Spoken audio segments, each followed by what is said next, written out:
Hi guys, this is Michelle Nicolaisen with Bombshell.com, and today I am interviewing nTask, which is a task manager for teams, but also for solopreneurs. They have tasks, projects, and then some built-in tools for meetings and timesheets, which are a little more unusual in the field and could be especially useful if you're working in an agency or if you're managing a team where time tracking is useful.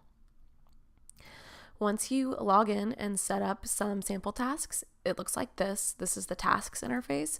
You can choose to view all of these interfaces as a grid, as a list, or on a calendar. And then you can choose to view by creation date or by due date. If you want to zoom in on a task, it will tell you how many days are remaining. You can set a priority. You can also select a stage for it and add details and a checklist item. If you look at this one, I added a checklist item. You can also track time with it. You can assign it to different people, and you can associate tasks with meetings, as well as setting it to repeat, starring it, or changing the color that's associated with it. And there's also comments and attachments, so you can upload files, things like that.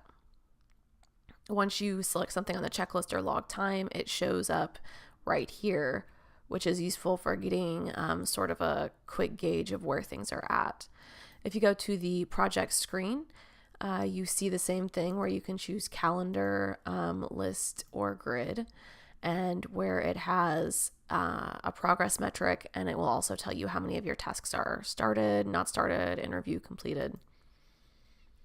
Once you go here, there's a Gantt chart which you can edit. I didn't do too much tweaking on this, but it's easy to see like where it's at. You can change the cost. You can also set up risks and issues, and it will give you a completion metric. For all of these, you can add a new task or a new project by hitting this button at the top of the page. For meetings, this is one of the standout features of nTask, in my opinion. You can create a new meeting and automatically invite it to Teams. I don't have a team set up in here, so I can't really demonstrate some of this. But one of the cool things is that you can create a meeting and then add an agenda to it, which is automatically shared with everyone who creates this, and then the tasks can be associated with it.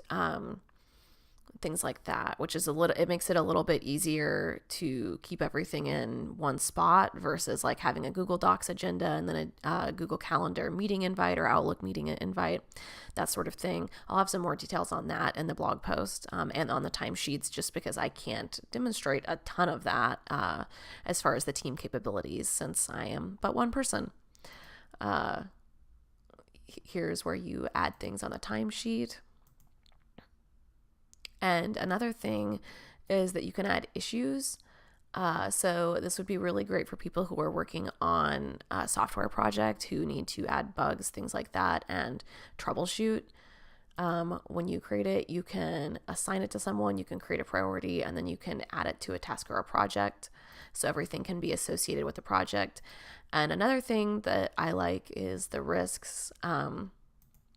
When you create that, you create someone who owns it. You select how likely it is, which you probably don't necessarily need to spend a lot of time debating whether something is 92% or 93% likely.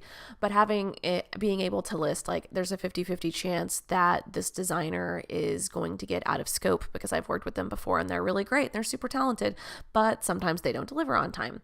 Being able to mark that as a risk and then take that into account for the project, the impact on the overall project and overall project timeline, is super useful. And this is one of those tools. This is a feature that I haven't seen a lot in other project management tools, but it kind of trains you to think about this in a way that, unless you have like project management experience, you might not necessarily think about it. And it's something that I notice freelancers kind of falling into a lot.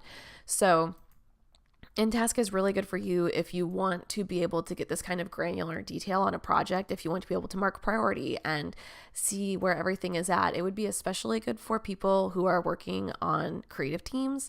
If you're working on like a creative agency or some kind of agency, even like a software agency, where you need to keep track of multiple people and their time and issues and risks associated with the project, and just be able to see all of that at a bird's eye view, nTask would be really great for that too.